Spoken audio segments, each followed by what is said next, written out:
រា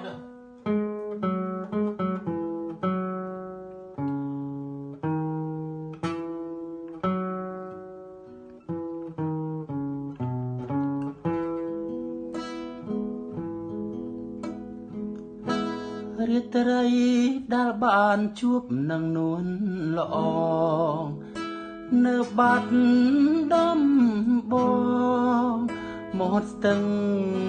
ស្អង្កែ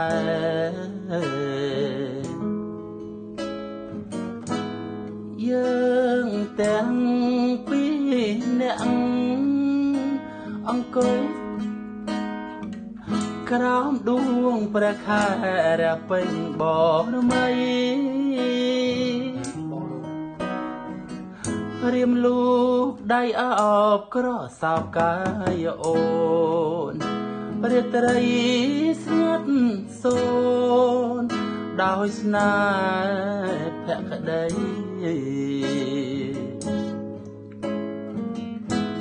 ភ័ក្រអើយភ័ក្រអូនញញឹមមានន័យប្រហើក្លិនស្រីជាប់នឹងដៃបងរាត្រីរនោចផ្ដួចផ្ដើមនឹកពើសល់តែតាវ៉ៅសសាប់ឆ្លើយឆ្លង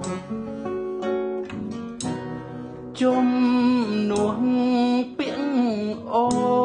នដែលធ្លាប់សាសងនៅបាត់ដំបងមាត់ស្ទឹងសង្កែ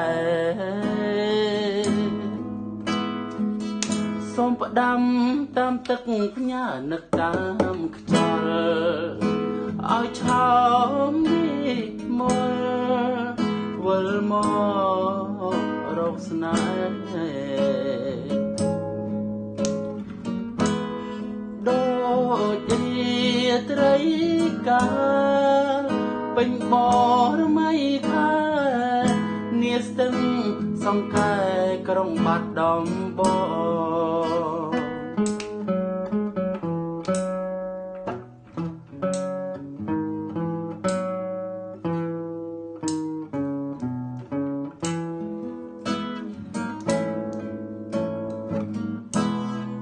រាត្រី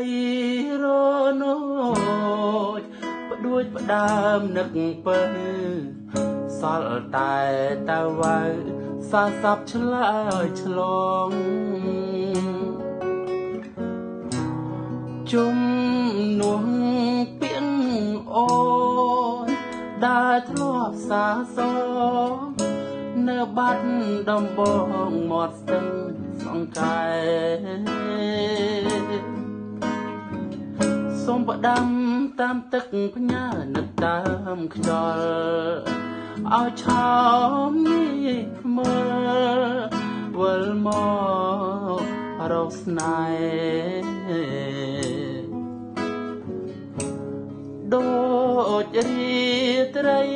កាលពេញបរមីខែនេះស្ទឹងសង្កែក្រុងបាត់ដំបង